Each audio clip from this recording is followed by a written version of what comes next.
Hello दोस्तों, स्वागत है आप सभी का आपके अपने चैनल एचपी सक्सेस क्लासेस में। दोस्तों आज अपन 3 जुलाई के करंट अफेयर पढ़ने जा रहे हैं। और दोस्तों आईबीपीएस क्लर्क की कंप्लीट स्ट्रेटजी मैंने इसी चैनल पे अपलोड कर दी है, एक बार जाके जरूर आप देख लो कि कैसे आपको प्रिपेयर करना है। ठीक है, तो स्टार्ट करते हैं अपन जल्दी से सेशन को।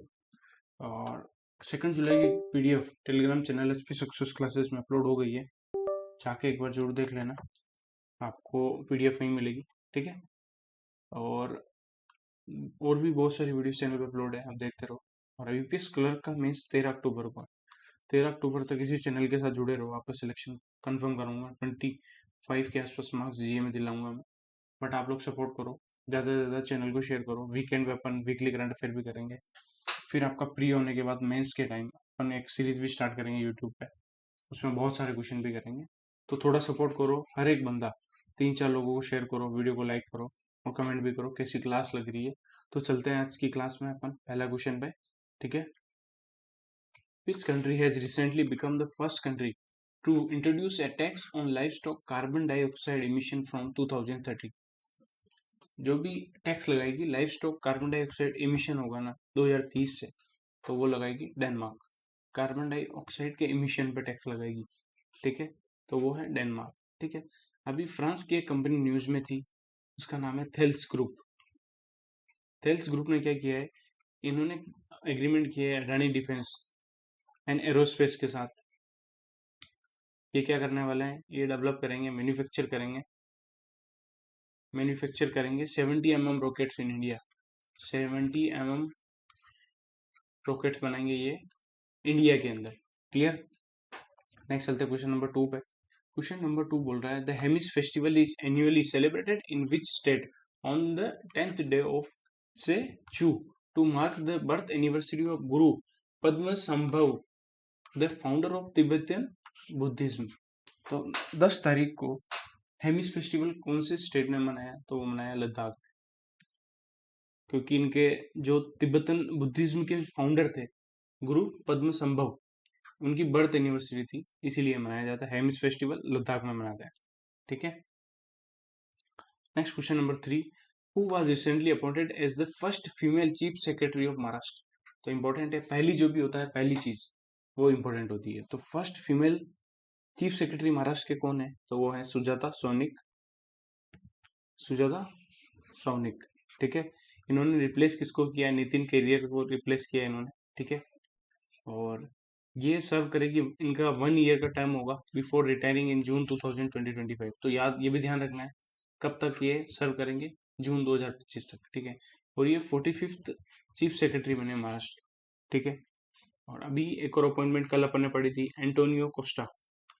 एंटोनियो कोस्टा ये प्रेसिडेंट बने यूरोपियन काउंसिल के, यूरोपियन काउंसिल के प्रेसिडेंट बने हैं। ठीक है, इन्होंने रिप्लेस किसको किया, इन्होंने रिप्लेस किया चार्ल्स चार्ल्स मिशेल। ठीक है, कमेंट सेक्शन में जो भी मैं क्वेश्चन पूछूं उसका रिप्लाई जरूर करना। यूरोपियन काउंसिल का हेडक्वार्टर बताना कहाँ है। ठीक है, नेक्स्ट चलते हैं क्वेश्चन नंबर 4 पे। क्वेश्चन नंबर 4 कह रहा है कि यूनाइटेड नेशन कौन से डे को सेलिब्रेट करता है एज इंटरनेशनल डे ऑफ पार्लियामेंटरिज्म, या वर्ल्ड पार्लियामेंट डे कब मनाया जाता है। तो ये मनाया जाता है 30 जून को। वर्ल्ड पार्लियामेंट मनाया जाता है 30 जून को। ठीक है, और ये क्यों मनाया जाता है, this day marks the anniversary of foundation of inter parliamentary union, क्योंकि इसी दिन आईपीयू का फाउंडेशन हुआ था, इसीलिए ये दिन मनाया जाता है। 1889 में आईपीयू बना था पेरिस फ्रांस के अंदर।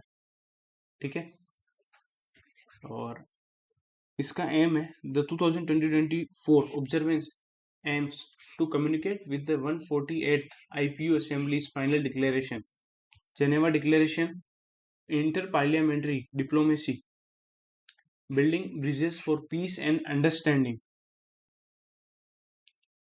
तो 30 जून 2024 को 135वीं एनिवर्सरी थी आईपीयू की, ये याद रखना है। और 30 जून को आता है वर्ल्ड पार्लियामेंट्री डे या इंटरनेशनल डे ऑफ पार्लियामेंट्री। ठीक है, 1 जुलाई को क्या क्या आता है, 1 जुलाई को अपन ने पढ़ा नहीं अभी तक। 1 जुलाई के डे देख लेते हैं। नेशनल डॉक्टर्स डे मनाया जाता है, national doctors day, national postal worker day, national day से क्वेश्चन आता है, देखो पोस्टल वर्कर डे, क्लर्क में तो आता ही आता है क्योंकि 50 क्वेश्चन होते हैं, और CA day, chartered accountant day, 3 दिन मनाए जाते हैं 1 जुलाई को, ठीक है। नेक्स्ट है question number 5, which portal has been recently launched by ministry of statistics and programme implementation, MOSPI ministry ने, to provide real time data to planners, policy makers, researcher and general public. तो कौन सा portal बनाया अभी MOSPI ministry ने, real time data देंगे जो planner, policy maker, researcher उनको, तो वो बनाया ई सांख्यिकी पोर्टल, ठीक है। ई सांख्यिकी पोर्टल बनाया है, अभी कल ही अपन ने पढ़ा था, भुवन पंचायत पोर्टल बनाया गया है। ये किसके लिए बनाया है? ये बनाया है रूरल लैंड रिकॉर्ड मैनेजमेंट के लिए, रूरल लैंड रिकॉर्ड मैनेजमेंट के लिए बनाया है। किसने बनाया है? ये मिलकर बनाया, ministry of science and technology, ministry of earth science and department of space ने मिलकर बनाया है, ठीक है। और अभी एक और इनिशिएटिव स्टार्ट किया है, सफाई अपनाओ बीमारी भगाओ, बीमारी भगाओ इनिशिएटिव लॉन्च किया है। ये इनिशिएटिव लॉन्च किया ministry of housing and urban affairs ministry में, ठीक है। और इसी में कुछ इन्फॉर्मेशन रह गई है, वो देख लेते हैं एक सेकंड।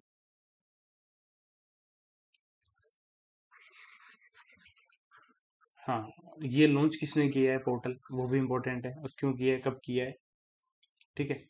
ई सांख्यिकी पोर्टल मॉस्पी मिनिस्ट्री ने लॉन्च किया है, बट उसके अंदर किसने लॉन्च किया? The portal was launch by Arvind Panagariya, chairman 16 finance commission के चेयरमैन है अरविंद पंगारिया जी, उन्होंने लॉन्च किया सांख्यिकी पोर्टल।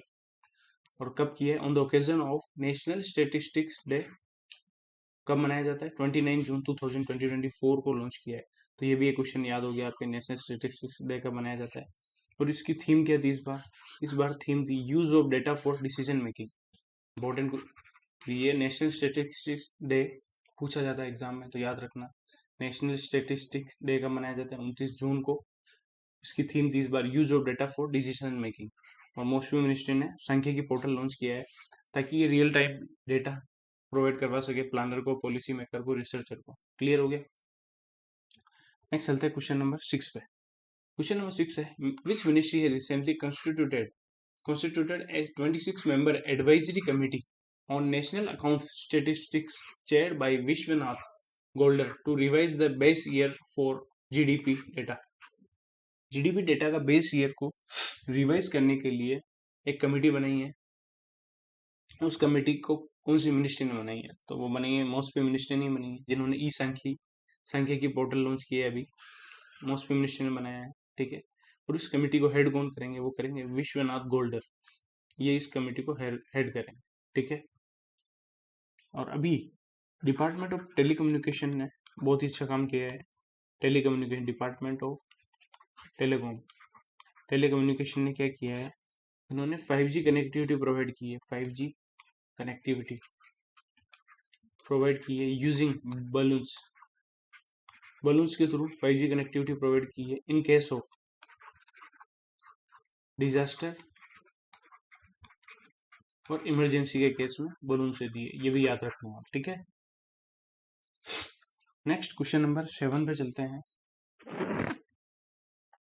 क्वेश्चन नंबर 7 है, according to the new telecommunication mobile number portability 9th amendment regulation 2024 by the Telecom Regulatory Authority of India, how long is the waiting period required for issuing unique porting codes after a SIM swap or replacement for a mobile number to become eligible for porting? आप SIM को port कराते हो, आप जैसे रिलायंस से जियो में करा रहे हो, एयरटेल से आप जियो में करा रहे हो, तो उसके लिए यूनिक पोर्टिंग कोड दिया जाता है ट्राई के द्वारा। तो ट्राई ने बोला है, तो इसके लिए आपका वेटिंग पीरियड कितना होगा?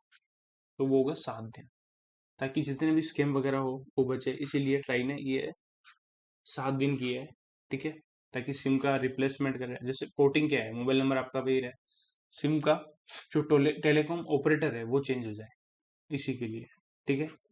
और उन्होंने 9th अमेंडमेंट एक्ट को मॉडिफाई किया है, उसके अंदर किया है कि 7 दिन पीरियड होगा, वेटिंग पीरियड, ठीक है। और ये कब से अप्लीकेबल होगा? ये अप्लीकेबल होगा 1 जुलाई 2024, ठीक है। अब ये सारे तो आप याद नहीं रखने हैं। Telecom mobile number portability regulation 2009, the exercise of power conferred bye subsection 1 of section 36। फिर ये सारा डिटेल में याद नहीं रखना, बस आपको याद रखना 2009 telecom mobile number portability regulation 2009 के 9th अमेंडमेंट में चेंजेस किए हैं। ठीक है, क्वेश्चन नंबर 8 पे चलते हैं। क्वेश्चन नंबर 8 है, what was the remittance value received by India in 2020-23 according to the world bank's migration and development brief release in June 2024। तो वर्ल्ड बैंक की एक रिपोर्ट है माइग्रेशन एंड डेवलपमेंट ब्रीफ, उसके according India कितना remittance receive करने वाला है, receive किया है इंडिया ने 2023 के अंदर, तो वो किया 120 बिलियन यूएस डॉलर। ठीक है, अब सबसे ज्यादा रेमिटेंस कहाँ से रिसीव किया इंडिया ने, तो सबसे ज्यादा किया यूएस से। उसके बाद 18% जो इंडिया का रेमिटेंस है वो है यूएई से। पहली चीज तो ये याद रखना। ठीक है, अब बात करें 2023 से जो रेमिटेंस आया था, वो भी रेमिटेंस इंक्रीज होगा 24 के अंदर। ठीक है, एक्सपेक्टेड टू ग्रो। ठीक है, और इंडिया ने 120 बिलियन रिसीव किया है, तो ये इंक्रीज हुआ 7.5% इंक्रीज हुआ पहले से। ठीक है, और remittance to India are forecasted to grow 3.7% to USD 124 billion in 2024 में। कितना एक्सपेक्टेड है रेमिटेंस, 124 बिलियन डॉलर, और 2025 में और 4% इंक्रीज होगा और 129 बिलियन डॉलर इन 2020। ठीक है, बस रिपोर्ट याद रखना। Migration and development brief report किसने दी, वर्ल्ड बैंक ने। उसके अकॉर्डिंग इंडिया में कितना रेमिटेंस आया, 120 बिलियन। ठीक है, नेक्स्ट है, who has been recently appointed as chairman of CBDT. CBDT के नए चेयरमैन कौन बने हैं, तो वो है रवि अग्रवाल जी। ठीक है, इन्होंने रिप्लेस किसको किया, रिप्लेस किया नितिन गुप्ता को। रिप्लेसमेंट भी याद रखनी है। ठीक है, जो 30 जून को जिनका रिटायरमेंट हो गया, टेन्योर एंड हो गया, सॉरी। ठीक है, एक और चीज बताना यार, एक मैं स्टार्ट करना चाह रहा हूँ, शॉर्ट्स। शॉर्ट्स में जो भी इंपॉर्टेंट आपके इंटरव्यू से रिलेटेड चीजें होती है, वो शॉर्ट्स स्टार्ट करना चाह रहा हूँ मैं, जिसमें बहुत सारी चीजें होगी पर शॉर्ट्स के थ्रू।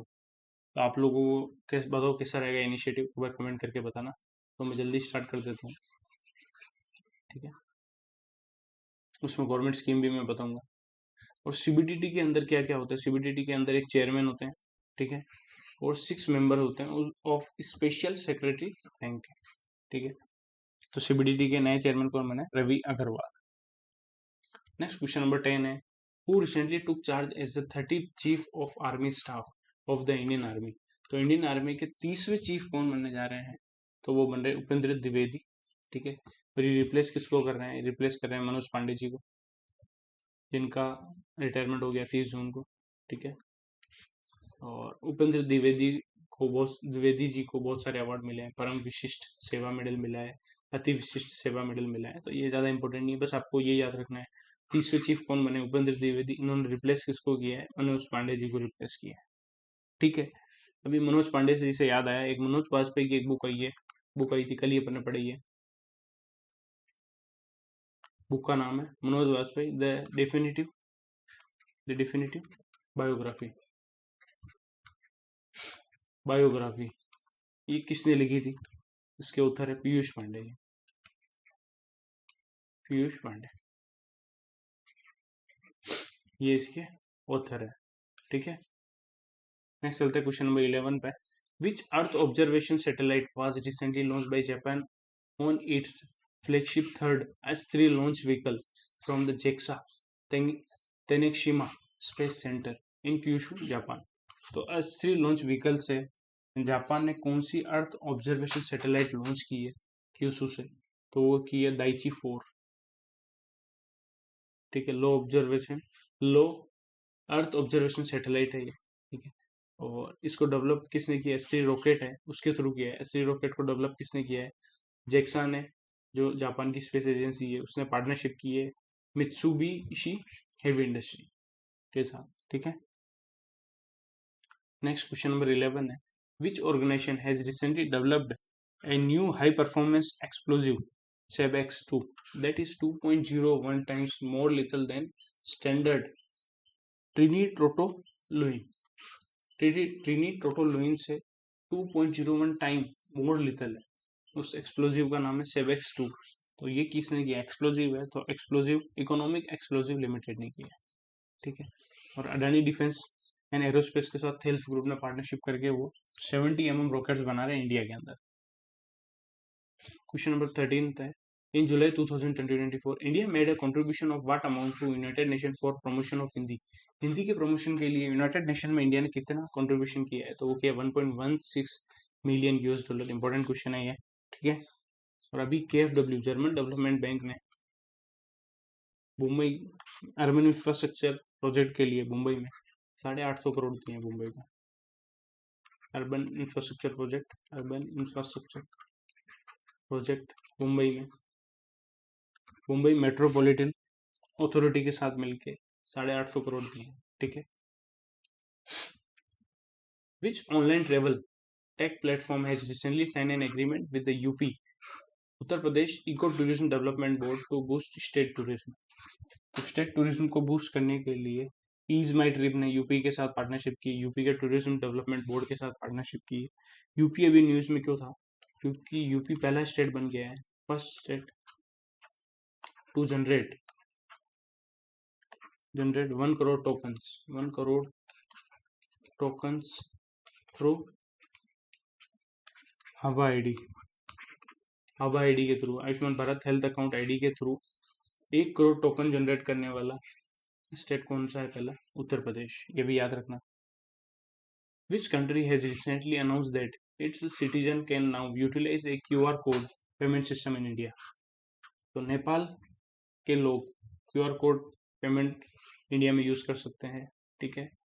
और इंडो नेपाल जो रेमिटेंस फैसिलिटी है, इंडो नेपाल, ये एक तरीके से स्टैटिक बैंकिंग का क्वेश्चन है। इंडो नेपाल रेमिटेंस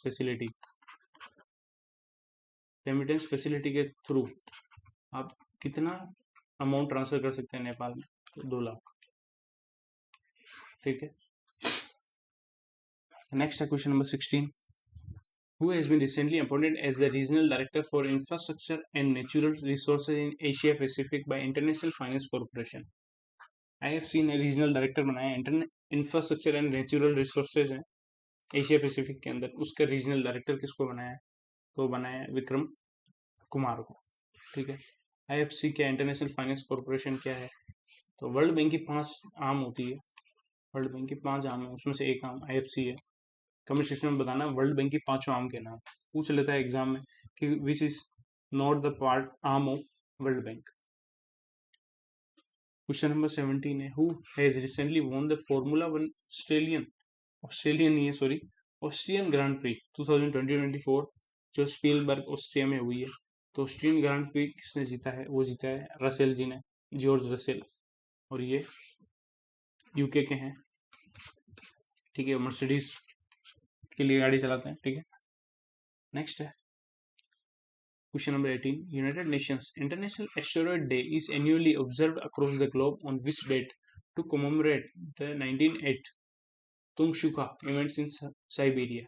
आपको ये याद रखना है बस, जो इंटरनेशनल एस्टेरॉयड डे वो कब मनाते हैं? वो 30 जून को मनाते हैं, ठीक है। 30 जून को ही अपन आज को डे पढ़ा था, इंटरनेशनल वर्ल्ड पार्लियामेंट्री डे या इंटरनेशनल पार्लियामेंट्री डे कब मनाते हैं? वो भी 30 जून को मनाते हैं, ठीक है। तो करंट अफेयर रिलेट करके मैं याद करवाऊंगा आप लोगों को। बैंकिंग अवेयरनेस का भी एक क्वेश्चन है आज। Which bank has recently launched its new Union premier branches for high value customer in the rural and semi urban market? तो ये यूनियन बैंक ऑफ इंडिया ना, ऑब्वियसली यूनियन प्रीमियर, ठीक है। अब कल बैंक ऑफ इंडिया न्यूज में क्यों था? क्योंकि APY अटल पेंशन योजना का के अंदर अल्टीमेट चैंपियन कब जीता है इन्होंने? अल्टीमेट चैंपियन कब जीता है बैंक ऑफ इंडिया ने? तो मैं शॉर्ट्स के अंदर गवर्नमेंट स्कीम भी बता दूंगा जो जो इम्पोर्टेंट है। तो आप लोग एक बार कमेंट करके बताना क्या ये इनिशिएटिव स्टार्ट करना चाहिए, और इसको लाइक तो करो यार आप लोग। करंट अफेयर की क्लासों को और IBPS कलर की कंप्लीट स्ट्रेटजी मैंने अपलोड कर दी है, ओके। मिलते हैं कल की क्लास में। Good luck, have a nice day, thank you for watching this video को शेयर जरूर करना दोस्तों।